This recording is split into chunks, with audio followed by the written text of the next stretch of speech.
Welcome back to Posting Through It. I'm Jared. And I'm Mike. Got some Patreon shout-outs off the top. We had a Patreon subscriber upgrade to the executive tier. That was Andrew Riley. And we've got a new platinum tier member. The username is Steve from Tractor Boy. I don't know what that is. Maybe it's a band. And we've had a lot of we've had a lot of signups to our regular tier this week. There's been a bunch of people jumped in, which is awesome. And then for our listener music this week, it's from Andy C., who's in a band called Great Wealth up in Winnipeg, Manitoba. That's in Canada. Transition music you'll hear today is a track called School off an EP they put out last year called Blackout Summer. And on April 11th in Washington, D.C., our nation's capital, folks, you can come and see Posting Through It live, essentially, as I will be at Politics and Prose, speaking about my new book, Strange People on the Hill, which is coming out April 7th. So get the book, read it in 4 days, and come to the event. And the interlocutor is Jared Holt, none other than. And last note, before we get going on this episode, I'm going on a much-needed vacation next week. I'm going to go enjoy the California sun. We have a Who the Hell episode in the final phases of production that I'm hoping, we're planning, will drop on the week that I'm out, record it ahead of time and schedule it. If we prep everything right, there shouldn't be an interruption in the feeds. Like, episodes should still be coming out. Main feed Monday, premium on Thursday. But my nightmare scenario and things like this is that, like, well, I'm going to be on vacation and Trump's going to die. And then what? Then it's like 2 weeks later, we've got a podcast about it. But I'm just saying that because there's a lot of moving parts. We are doing a lot right now to try to keep the trains running on time. But there's always a possibility in the next week or two, there may be an episode that's a day late, that sort of thing. If we anticipate anything like that happening, we'll communicate it ahead of time on the Patreon, but I just want to give people fair warning and explain what's up.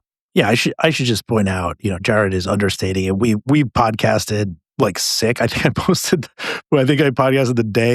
the night after I got out of the hospital. The night I got out of the hospital, like 2 hours after I got out, we were on mic. But Jared works extremely hard with the editing and stuff like that. And that's not always easy to do on vacation, and let the boy have a vacation. It's my thing. But he doesn't even need it. Doesn't even want it. He wants to ram this who the hell is down everybody's throat. So we're going to do it. When I was young, someone set fire to the school. So today we're going to be taking a look at the rise of so-called prediction markets. You've probably heard of these. Kalshi, Polymarket.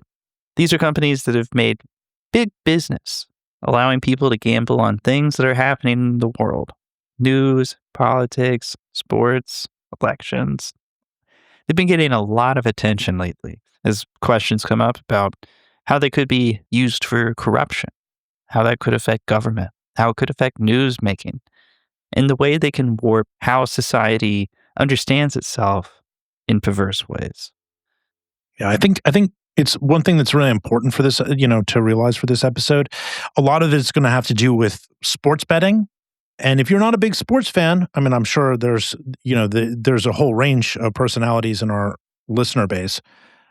This is something I think that affects everybody for two reasons. One, it's no longer about sports betting anymore. Now it's bleeding into politics. It's bleeding into world affairs. People are betting about, whether some things are going to get bombed or not. And then the other thing is it's also a story about capitalism and sort of a mutation of capitalism in the sense that, yes, people have been betting on sports in the United States or betting in general in some capacity, since its founding. But now something new has happened, and it is impacting the personal economies of individuals as well as everyone. And it has, I think the scale of this has an opportunity to, or opportunity is the wrong word, but can potentially create damages that will impact all of us, whether you bet or not. Capitalism plus, if you will. Well, here's our conversation with Danny Funt, who knows a ton about sports gambling. I really enjoyed talking to him, and I think folks are going to learn a lot.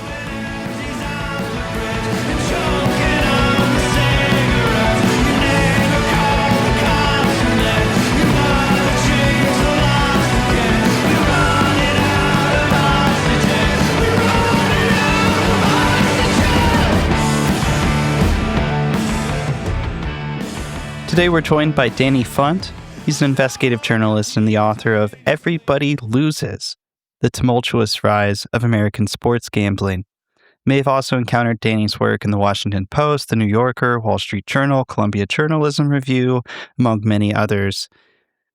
With the rise of so-called prediction markets, the Kalshis, the poly markets, I have been so often reminded of online sports gambling. And I thought Danny would be a great person to talk to, having written a book about the subject, to see what we might be able to learn about this business model and the risks that it could pose to people, politics, society, and all of the above. So, Danny, what's up, man? Thanks for coming on the show. Hey, my pleasure. Thanks for having me.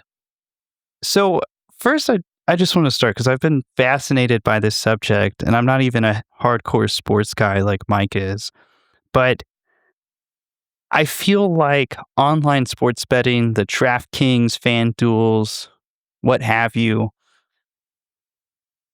I just like at some point years ago became everywhere all at once.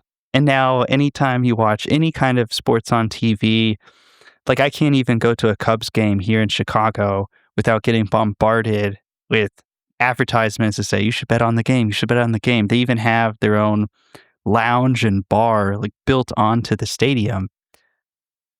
How did this happen? Because it really it seemed like a key turned and overnight it was just everywhere.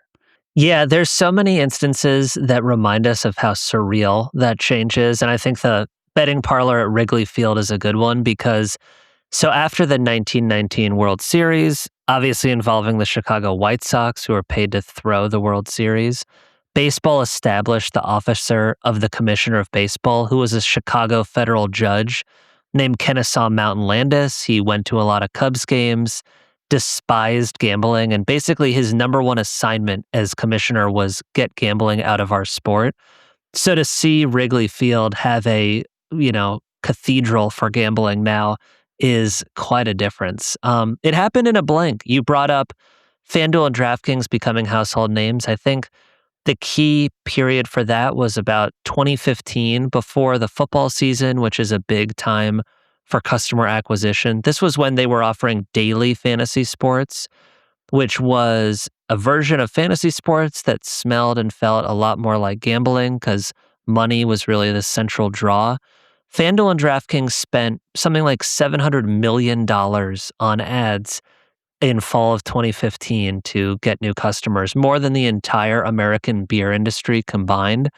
It was everywhere, and it got them in a lot of trouble with attorneys general and different politicians. And it felt like maybe daily fantasy was in jeopardy. And then the Supreme Court struck down a federal ban on bookmaking outside Nevada that had been the law since 1992.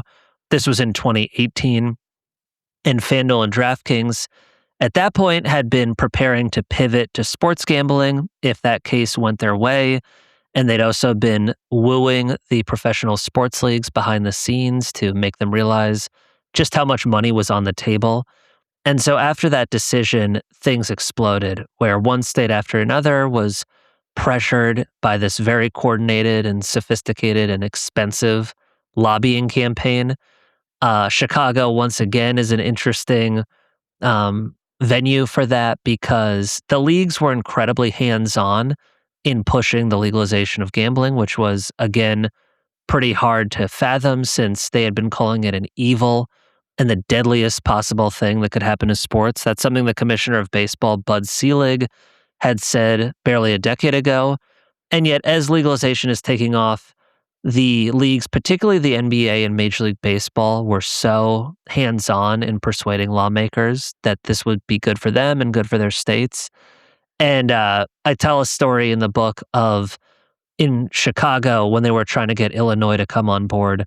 They were bringing lawmakers out to Bulls games and letting them go to private shoot-arounds and meet legends from the Michael Jordan era Bulls and rub shoulders with the owner of the team. And that was the playbook across the country was let's use professional sports to give this stamp of approval and push for legislation that had been basically drafted by these sports books, namely FanDuel and DraftKings. And in a blink, it was everywhere. And we're now coming to terms with all of the consequences and fallout that that's caused.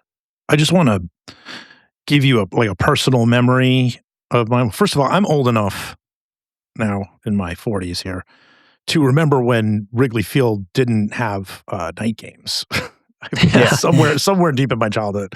So that shows you how old I am. But yeah, like when I was in college and around there, I have friends is as established previous before you got on the air, and everybody who listens to the show knows I'm sort of the Queens, Long Island, Mets, Jets, Knicks, Islanders. I vividly remember my buddy Keith, like he would go to Vegas, right? Bachelor party for this person or whatever. And he'd be like, hey, what do you want me to do? What bets do you want me to place? Right? Because it would be like, I was like, oh man. It's like maybe when the Jets were good, like that actually was a real thing that happened back in the early 2010s. You really are old. 2010, yeah. Good in quotes, but go on. Yeah. No, they were good. We went to the AFC Championship game 2 years in a row. I know it's a distant memory. The point is to be like, I'm going to Vegas. I'm going to make a bet there. It used to be like almost like a very special thing, and I almost thought it was like a weird way of capitalism, like almost kind of working in America, like in a weird thing. We're just sort of like I was like, you have to go to this special designated place to make a bet. Do we have any indication of, I guess, or what do you think it's doing culturally to a generation of sports bros around the country who are growing up in this environment, which all they really have to do is have a bank account and download an app? It's so fundamental to this story that 95% of bets now are placed online. There's a minority of states that restrict it to casinos, or even tribal casinos as a way of stimulating tribal economies. Washington state comes to mind. But by and large, this is happening on the internet. And somehow, as lawmakers were being hurried to pass these bills and under so much pressure from the industry and sports, as I was saying, they didn't connect the dots on that basic fact and what a difference that would make. And in particular, I'm thinking of Charlie Baker, who in one of his last acts as governor of Massachusetts, signed a bill bringing sports betting to their state. And then a few months later, he was president of the NCAA and was speaking with all these college students and college athletes and just realizing how damaging legalization had been and how the fact that they have this temptation in their pocket was irresistible for a lot of young people. And he just said, I somehow didn't think through what a difference it would make that you can bet from your couch or the sports bar or the game versus going to Vegas or even just going to a casino. And as he put it, I wish this had stayed in Las Vegas. And he's not the only former governor or even sitting governor who's said something like that recently. You said that he, remarked that he didn't anticipate how it would change the game or affect the players and that sort of thing. Can you elaborate on that a little bit more? I've read a handful of stories over recent years where athletes have said, they've been threatened and harassed online because they were supposed to throw, 3 strikes and then 2 balls instead of 2 strikes and 2 balls, and this sort of thing. But I have to imagine it's a lot bigger than that. Totally. Yeah, I begin my book with this plague of harassment targeting athletes nowadays. For one, just because it's frightening and a huge story and could get a lot worse, and people sort of forecasted that for me. But also because it's such a good example of why one of the main arguments for legalization doesn't hold water, which was we're just going to take something that people are doing illegally and bring it above board so it can be taxed and regulated. I think some of that argument was inspired by the case for recreational cannabis. People are going to do it. Let's make it so they can do it safely and so the government can take a piece of the profits. And yet, obviously, by making it so easy to bet, by making there's so many new things that you can bet on online, by making it so effortless to deposit money through PayPal, Venmo, even your credit card in some states, bank. I mean, the list goes on, but those are it's so frictionless to bet nowadays. Of course, you are going to grow the number of people betting dramatically, and we've seen that. And the fact that athletes are hounded on basically a game by game basis from enraged gamblers. And as you were saying, Jared, it often has nothing to do with the outcome of the game. It's all this minutia that you're able to bet on now that they've carved games up into thousands of prop betting opportunities. Put such a microscope on athletes, and it's something that they can't stand. I remember Jared Brunson, the star point guard of the Knicks, telling The Athletic, just think of the worst things you could imagine we're hearing, and it's worse than that. And yet it goes a lot beyond harassment. I've heard of athletes being stalked at their team hotels or at home, of them getting death threats. JB Bickerstaff, the head coach of the Detroit Pistons, said people had texted his personal phone that they know the identities of his children and where he lives. A number of people have been arrested for death threats, and especially gruesome and just demented death threats. And I hinted at, this could even get worse. I spoke with the former chief security officer of the NFL. And as he put it, it's only a matter of time before an enraged gambler tries to kill someone who cost them money. And so this is the trade-off we're accepting. It wasn't so unpredictable that gambling brings out a lot of volatility and irrational behavior and rage, and you would have to deal with the consequences of that. So my book is telling a story and hopefully a compelling one, but I also think it serves to debunk some of these main arguments for legalization. And I can't stress enough, one of them, as audacious as it sounds, was we're not actually going to have new gamblers. We're just going to bring people out of the black market. That's not the case. And also the black market is vibrant still because there's certain inherent reasons people bet illegally that legalization doesn't solve. So I think that and other cases for legalization are really being undermined in a profound respect these days. It almost feels like the way I think of Trumpism just in general, where it's like a it's like a you're taking like Americana being a very capitalist thing to begin with, and pushing it so far that it mutates in some sort of like weird cancerous thing, right? It's almost like more than it should be. And you mentioned like Jalen Brunson and saying he's getting threats and stuff like that. What are they asking him to do? Are they asking him to rig the game? Basically, I mean, or is it like that he should have like helped beat the spread? Like what kind? I just want to clarify that because it's a little confusing. Because for me, if I lose money gambling, it's on me. If I lose the money gambling, right? It's not on the players because you're betting on something you can't control. Yeah, you would hope so. Sometimes it's not asking them anything. It's just saying, kill yourself in the ugliest terms possible. But sometimes it is saying, hey, you owe me money. And I've heard of a lot of athletes who are bombarded with Venmo requests now from people saying, you struck out with the bases loaded. Give me the $1,000 you cost me. Some of them have had to change their Venmo handles because that gets so out of control. Wow. Other times it's, you cost me money, so make it up to me by doing XYZ. And that's another thing Charlie Baker told me. As he put it, it's almost like a subtle form of extortion where particularly college athletes who are rubbing shoulders with classmates, in class, at the dining hall, wherever, hear things all the time now like, hey, you cost me all this money last weekend. Why don't you be sure to not catch a pass in the first possession of your next football game? Or don't get a certain number of rebounds in your next basketball game, etc. That sort of stuff, as he put it, just sounds shitty, I think was the word he used. And it's relentless. And, you could say, well, they're professional athletes. This comes with the territory, or they're high profile college athletes. You're under a lot of pressure no matter what. But I think this darkens it's a cloud over them that's something distinct. And also when we're talking about threats of violence, that too feels like a variable that we've introduced by making gambling so omnipresent now. Yeah, I mean, a lot of sports teams have been investing new resources. They just did it around the Winter Olympics, right? Where they have now dedicated teams and they're contracting with firms just trying to get a handle on social media harassment of players because it's messing up their game too. Like all of this has a psychological toll as well.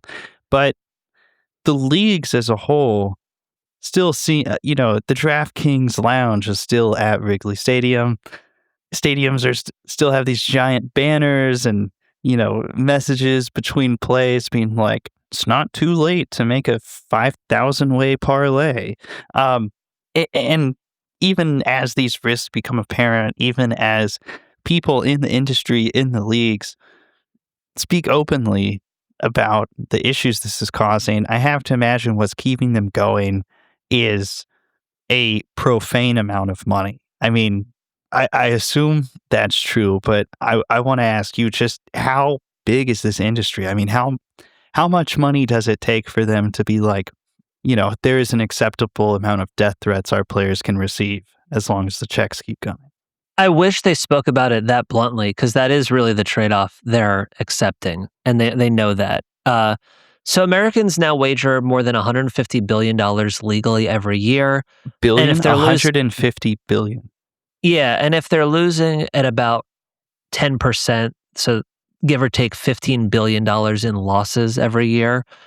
As far as how much the leagues are profiting, it's a lot. I report in my book, before that Supreme Court decision in 2018, something I was fascinated to learn was the leagues were meeting secretively with representatives of the gambling industry who were showing them why they should embrace this beyond the obvious. And in particular, it was that it would boost their TV audience, which is their biggest moneymaker, is these multi tens of $billion TV deals that they strike with broadcasters and streamers.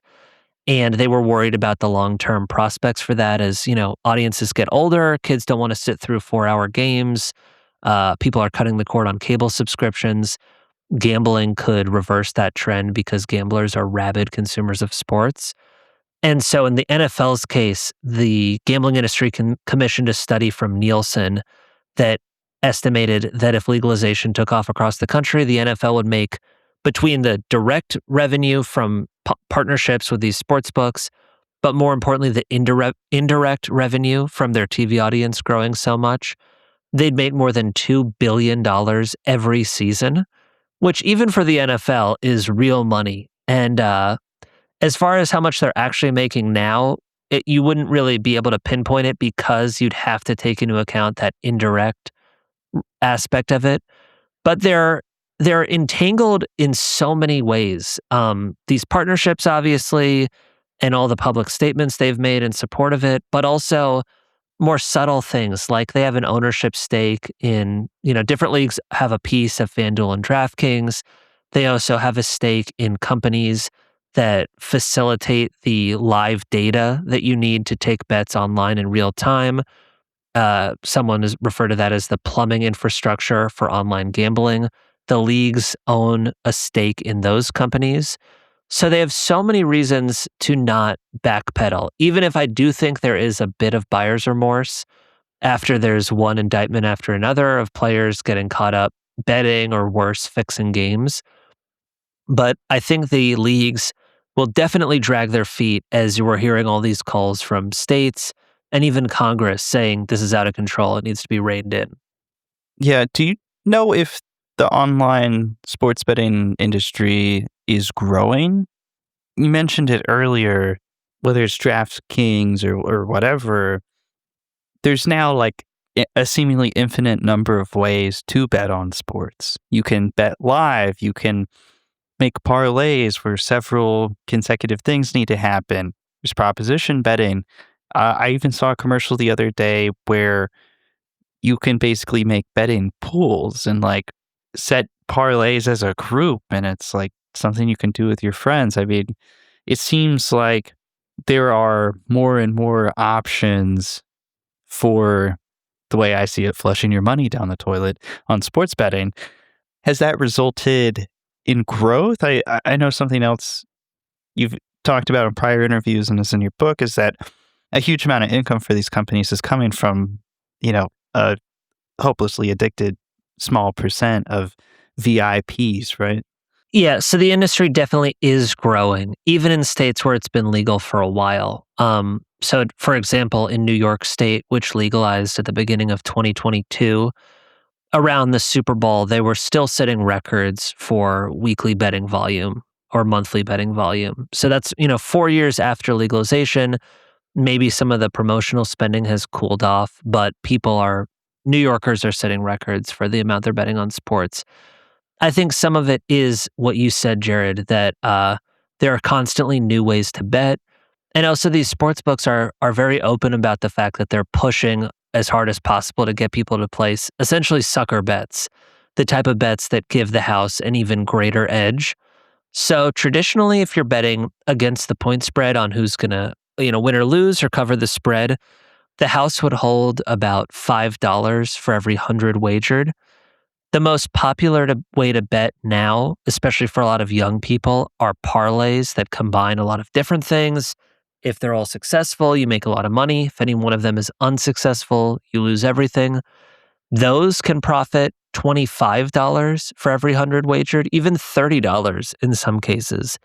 And I remember speaking with the former head of product at FanDuel, and he was explaining, as he put it, not to be condescending, but maybe 5% of customers understand the true odds of parlays and how massive the house edge is on those bets. I think the reason is they think if they were just lucky enough to win one of those long shots, it would pay for all the losers. But that's not how the math works. Over time, you're actually going to lose a lot more, even if you win every now and then, because that house edge is so great. So the executives at FanDuel and DraftKings and their competitors are saying we want to push those types of bets. We want people to bet more in game, where the betting is a constant as they're watching, and there are ways where they now integrate betting in your the method you're watching. So hopefully it's one stop shopping. You could you're streaming the game and you're betting on the same screen. And that's ultra profitable for the leagues or for the sports books as well. But it's also dangerous. It's a road to compulsive behavior potentially if you're betting at a minute by minute basis, as opposed to, betting and then sitting back for a few hours and seeing how your wager plays out. There was a study done in the UK which has had online gambling for a lot longer than the US, and so more time to come to terms with the consequences. And it found that uh, adults were 8 times more likely to have gambling problems than they'd expected, and that people who are betting in game are much more likely to develop gambling problems than those who only bet before the game starts. So, as you predicted or as you speculated, all of these modern ways of betting are more profitable than ever and maybe more dangerous than ever. One thing you mentioned briefly was just the idea of people rigging games and stuff like that. I'm personally like I know the Emmanuel Classe he, for people who don't know who that is. He was a relief pitcher for the Cleveland Guardians, one of the better closers in baseball, actually. I think statistically, certainly in terms of the number of saves accumulated, he got like tons of those for a couple of years. And Luis Ortiz also on the same team, and they were I think they were rigging based on like individual pitches, and sometimes in some cases, if I got this right, like one, I think that was like inevitable, right? Like there's going to be somebody like that. Are you kind of surprised that there's only been a few cases like that? Because I feel like if you look at American history, like the Black Sox scandal from, what was it, 1908? What is it? I don't remember what it was. No, 1919. 1919, excuse me. 1919. Shoeless Joe Jackson, et cetera. Great film. He'd been out, by the way.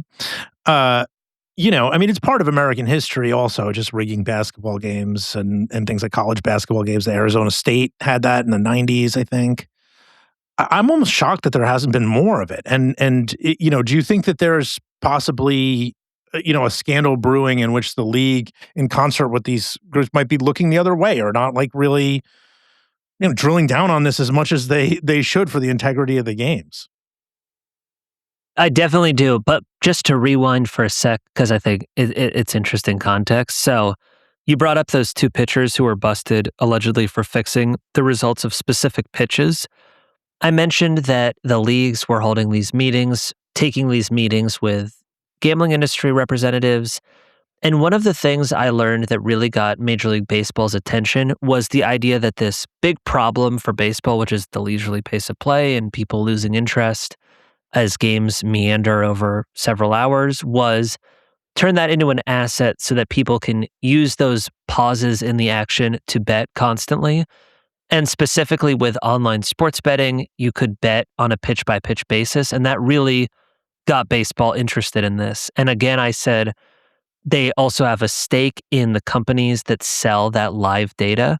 So if people were betting constantly during games, the live data would be more valuable and the leagues would profit.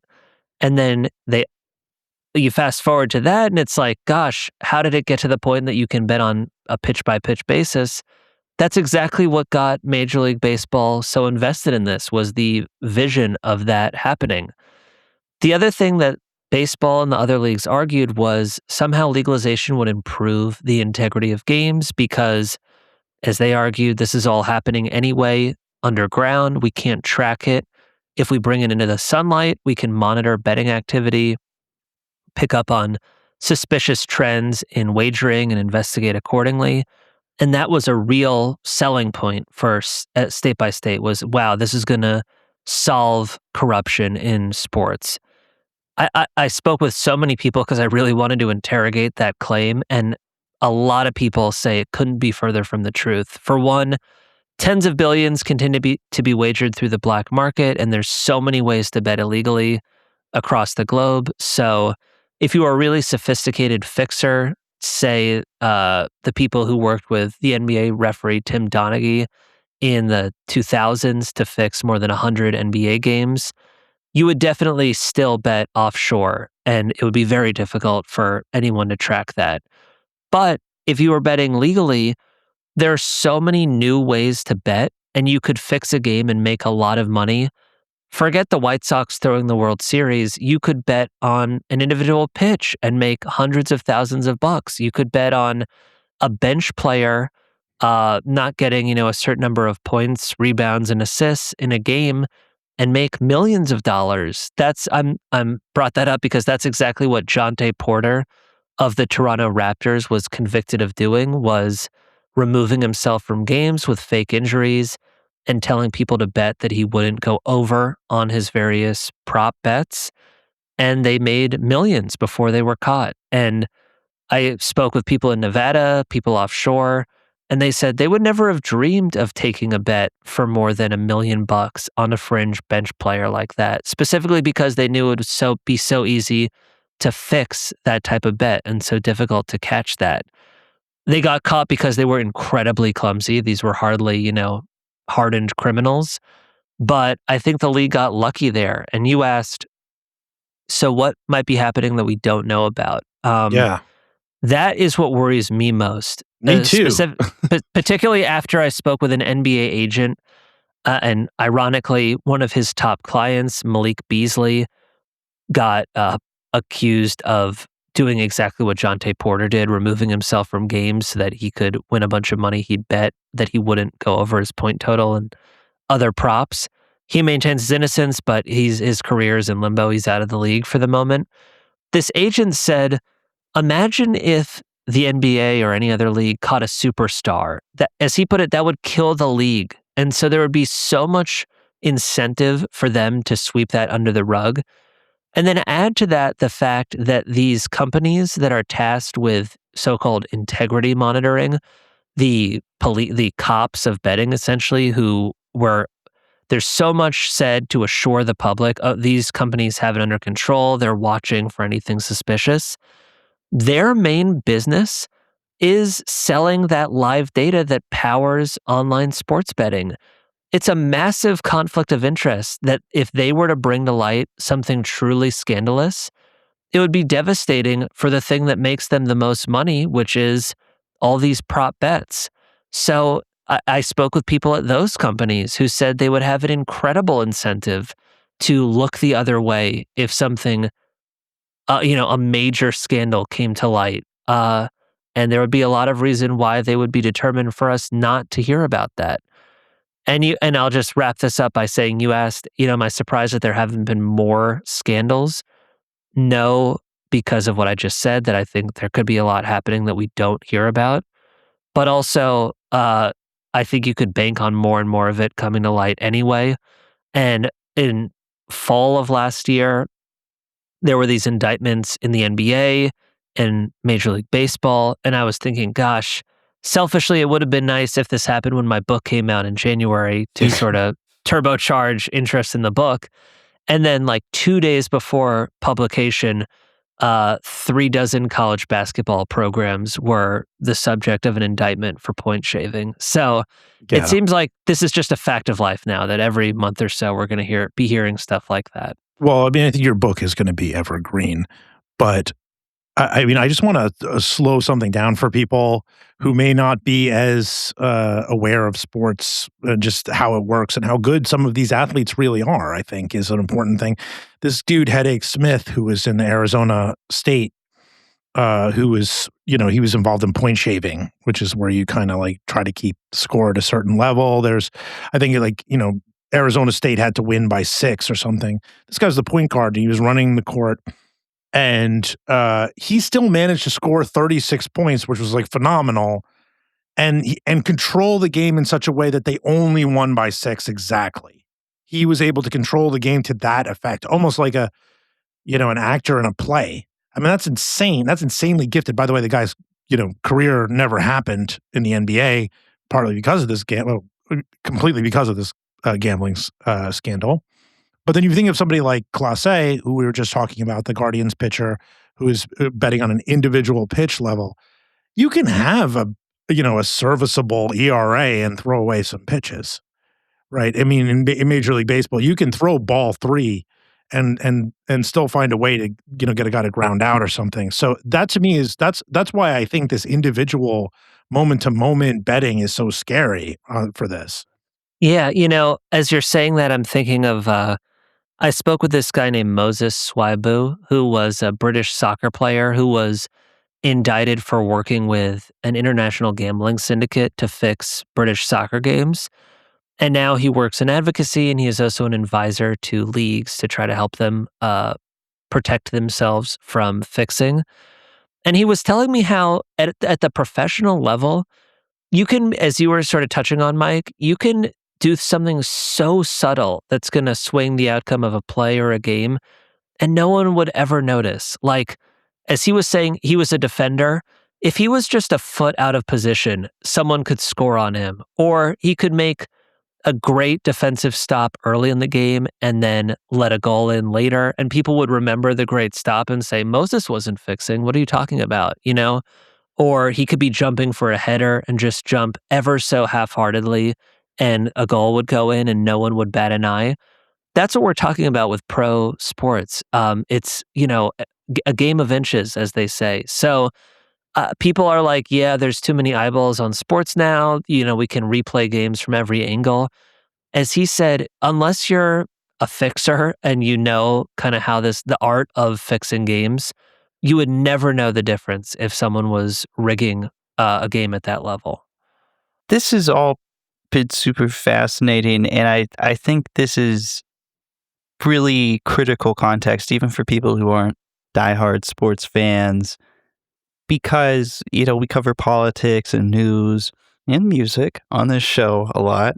And around the time that we saw companies like DraftKings and FanDuel start to take off, you also had companies like Kalshi some years later, Polymarket form, and they've been around for a while, but it feels like in the last few years have really, really started to take off. These are like sports betting apps, except they're concerned with current events and news. I'm curious, I imagine as somebody who has covered online sports gambling, these have also caught your attention. I'm curious what you see, like how analogous are the two? Are there any significant differences between these, they call them prediction markets or whatever, and online sports betting? Or does it seem like a copy and paste business model to you? It totally does, both the business model and the customer experience. And people, actually a lot that's interesting to chew on about prediction markets in different categories. Like I think election betting, which is what Kalshi got in the game to do initially, you could make a case that that serves the public good. If people are more engaged with elections, if that can be quite predictive, the data from those markets. So as we're losing faith in opinion polls, if we could look at efficient market and have a good sense of who's up or down in a race, that might be useful. But when we're talking about sports, which is 90 or so percent of the money flowing through Kalshi is on sports, Kalshi is probably the most prominent prediction market in the country. I think it's basically indistinguishable from sports gambling, even if they refuse to call it that for legal reasons.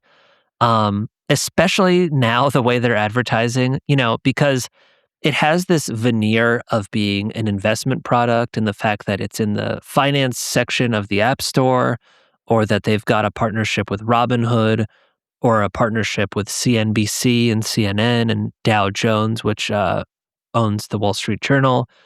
All of that gives you the impression that this is a form of investing and that, it could be a side hustle. And that can be quite dangerous when we're talking about gambling because Yeah, hardly anyone gambling. wins, right? Yeah, no, So I remember as a kid, I grew up in Arkansas where there were no casinos around. And anytime we would drive to Texas or something, we passed through Oklahoma and you see these giant, tribal casinos and stuff. And I'd say, oh my God, what is that? Can we go? Can we go? He's like, well, that's a casino. And I'm like, oh man, that looks crazy. That looks like a good time. I don't know. And he would always tell me, you know, they don't build the casinos that big because people win. Like, right. you know, you don't book live music acts and have, 3,000 room hotel built onto it because people are making heyday here. Give you So free so drinks when you're so playing. Yeah. so framing it like investing just feels it's like profane to me. I don't know. I'm glancing at my other screen because I just wanted to read you this. So the CEO of Kalshi was really pushing this March Madness promotion they're doing, which is if you get a perfect bracket, you'll win $1 billion. And I think the odds of getting every pick right in a March Madness bracket is like one in like some quintillion. It's essentially impossible. I don't think it's ever been done. And yet, as he was saying, uh, this will get you generational wealth. And he said, you owe it to your grandchildren to participate. So Oh, come on. it sounds like ad copy for a lottery and maybe even too brazen and dishonest for a lottery. But that's kind of that's the type of person they're going after, people who are desperate and want to change their status with, a single lucky bet. And that's why I think, it's a symptom of that. I think why people are drawn to those long shot parlays is a symptom of that, the appeal of crypto. I spoke with someone else at FanDuel who said he sort of sees a financial nihilism in people who are drawn to these different types of speculation or gambling, a desperation where you're like, gosh, I'll do anything to get out of this hole I'm in financially. And that's pretty grim. And the fact that there are companies that are spending so much to push that on the public worries me and worries a lot of people. You have Kalshi, which is like the suit and tie version, and Polymarket is like the cracked out cousin, right? Right. Where like they've gotten in a lot of regulatory trouble under the Biden administration that seems to have gone away in the Trump administration. They just opened up a bar in DC, which I'm sure Mike and I will stop by when we do a book event next month Well, there, where you can go monitor the situation. Yeah. it looks really unwelcoming. Yeah, Polymarket is the one where you can go make bets on like will World War III happen? Will Jesus come back? And you have to bet with like a cryptocurrency kind of thing, I believe. Yeah, But Polymarket is crypto-based, Kalshi's US dollars. Yeah. yeah, which may be some of the difference there, from a regulatory standpoint. But Currently, they're promoting whether Joe Kent will be criminally charged before the end of the year. I don't know. So it seems like a very Trumpy poll, like bad at Joe Kent, so therefore. Yeah, it feels like they do things that are deliberately provocative to get attention. Like they had a market on after the shooting at Brown University, will the shooter be apprehended in this number of days? They've had bets on will wildfires be contained in a certain amount of time?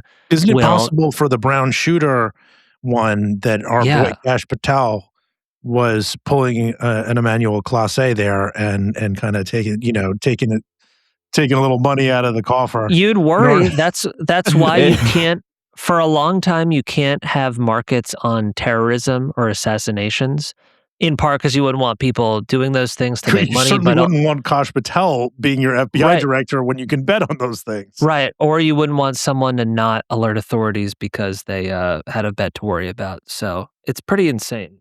yeah, so we've been starting to see some of the same things that have played out with sports betting playing out in respect to these prediction markets, right? I saw a story last week about a journalist who is being threatened because he wrote a story about, I think it was Iran firing Yeah, missiles at Israel or the other way around. And people were threatening him, being like, you have to change your story. You have to change your story. I'm about to lose so much money because I bet that this wouldn't happen. yeah, And there's also been a lot of fresh scrutiny. I remember seeing the story about how, in the days before the US swooped into Venezuela and ripped Nicolas Maduro out, somebody had placed a bet on it happening that had this like incredible odds and just like absolutely cashed out. And of course, the yeah. question is, who could have possibly had the foresight to make an insane bet like that a couple days ahead of time? Maybe somebody in the government, right? I'm just curious to get your perspective as somebody who's spent a lot of time looking at how the rise of gambling has damaged sports and sort of transformed the way people interact with sports or relate to sports. Like, what your thoughts are on those same kind of risks coming to bear or starting to look like they're popping up when we get off the field and in politics and society and the kind of things that affect everybody's lives. There's so many parallels, I think.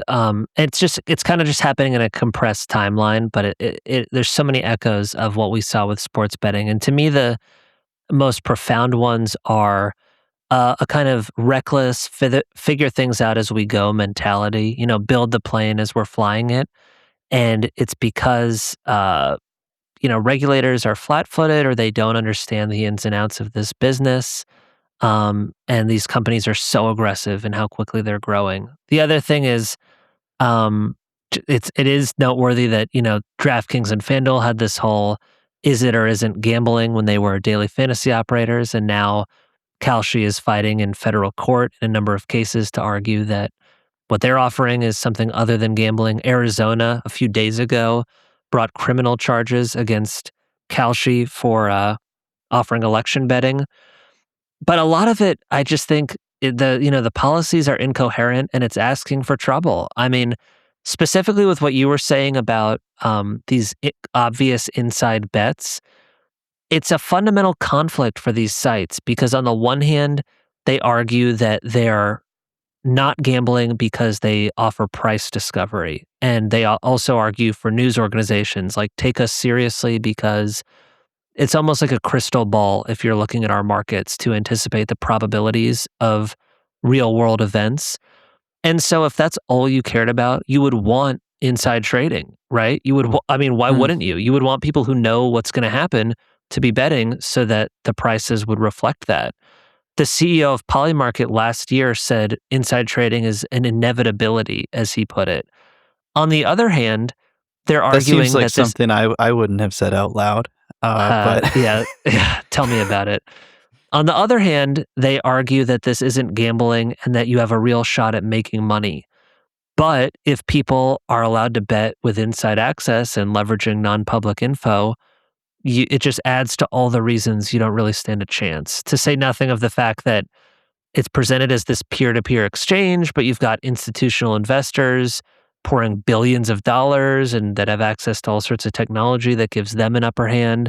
So you're really not playing against Joe Schmo on the other side of a computer. You're playing against powerful firms that have a huge leg up against someone who just thinks they know something about what they're betting on.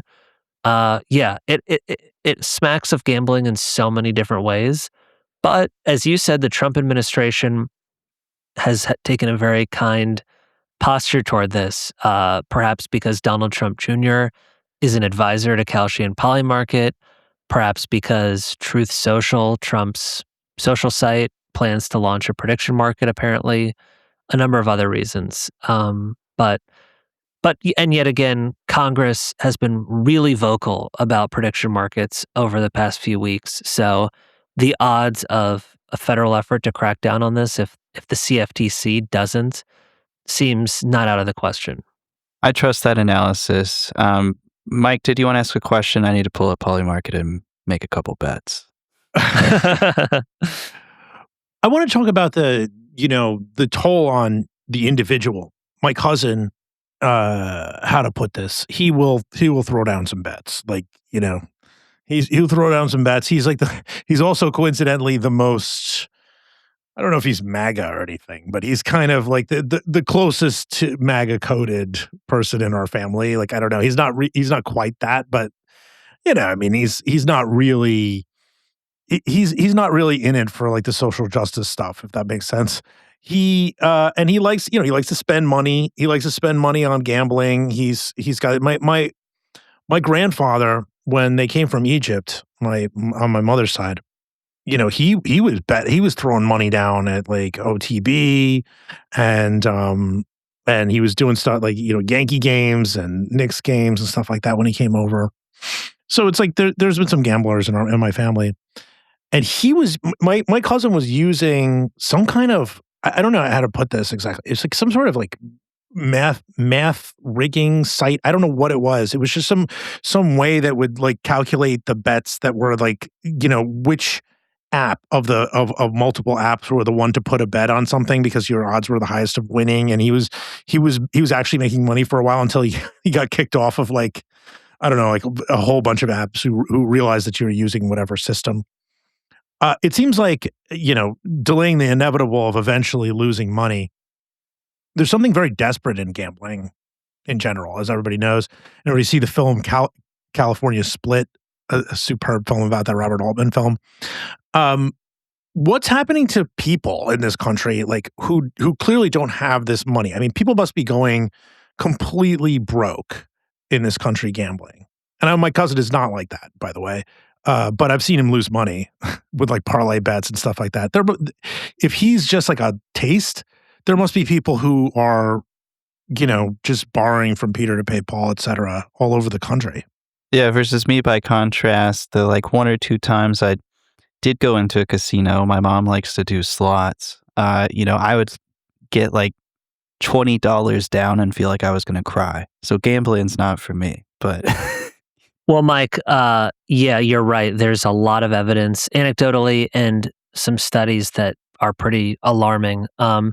Anecdotally, not to overstate that, but I've heard it's kind of a sad consequence of writing a book about this is a lot of people reach out who have horror stories to share.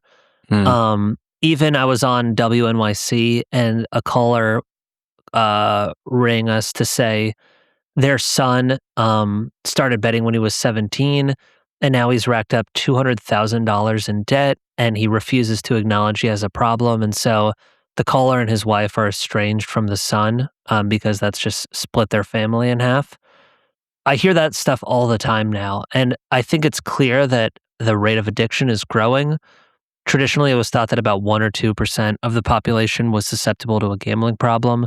Now it could be as high as 6 or 8%. Is even higher among young men who are the target demographic. But even there's signs of problematic gambling among a much larger group. So a third of sports bettors say they felt ashamed of how much money they've lost. Half of them say they've caught themselves chasing losses, which is when you lose a bet and then you bet again to try to make your money back, and that can get out of hand pretty quickly. Um, there's also been studies, I wish I remembered the universities to give them their credit, but that looked at states with legal sports betting and without it, and they were able to demonstrate where it's legal. You have higher bankruptcy rates, lower credit scores, lower household savings. There was even one, I think by the University of Oregon, that found that in states with legal sports betting, when the home football team loses, there's higher rates of domestic violence. So all of Wow. that is really On Super Bowl frightening. Sunday is the most domestic violence in the country. Yeah, not surprised to hear that. It's gruesome. But, and yet I think there's a conspicuous lack of research into those questions because, as I learned, the industry fights tooth and nail to stop it. There was a bill in Congress a couple of years ago that there's a federal tax on sports wagering, and it just goes to the general fund of the federal government. And a few people proposed diverting, I think, half of it to researching the prevalence of gambling and maybe treatment and prevention for gambling problems. And the industry put up a massive fight to kill that bill. And, it seems clear, and I've heard this said from a number of people involved in that, they recognize that if we had a clearer picture of things as basic as how many people are betting, how much are they betting, and how many of them have gambling problems, the industry would face a lot more scrutiny. Sort of don't ask, don't tell situation. Yeah. Danny, we're coming up on time. Posting Through It is a music podcast that occasionally talks about the news and politics and all that sort of stuff. What kind of music you fucking with?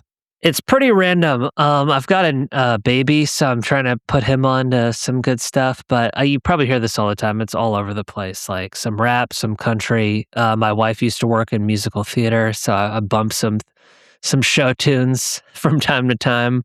But I feel like I'm kind of in a rut of just playing the old stuff and not discovering music. Do you have any advice on what I should be doing besides like algorithms to get turned on to new stuff? On our premium episodes, I'd be remiss to not mention we Okay. do album recommendations at the end of every one. How about your baby? What does your baby get down with? Like if you're playing music, trying to educate the kid on the classics, like When he was crying, getting his diaper changed, we were playing a lot of Lake Street Dive. Do y'all know them? oh yeah, they're great. Yeah, it's very upbeat stuff. Groovy. Yeah, he got into that. Try to not overdo like the Baby Shark and stuff, but that's probably inevitable. Any like Mad Villain or like Odd Future Records. Yeah. That's what my kid's gonna When I'm in the listen to. car with him and my wife's out of the picture, I'll put the bass up on some, YG and whatever. Yeah. We've been talking with Danny Funt, the author of Everybody Loses. We'll put a link to the book down in the description of this episode. I'm about to go on vacation, and it is in the stack of books I have over next to me now to comb through. I've been fascinated by this topic for a long time, and I think especially as prediction markets seem to be having the kind of rise that sports betting did circa 2018 and the early 2020s, this was really educational for me. I learned a lot, and I think that's going to help me contextualize what I'm seeing a lot better. So thanks for joining us, Danny. And in the spring, I'm going to be scrutinizing every single pitch. Yeah, I know. That's who isn't? Yeah. Now I'm going to be like a little nervous, but it was really, really, really, really great to hear from you. It was, a very important topic. Hey, thanks so much. Fun speaking with you guys.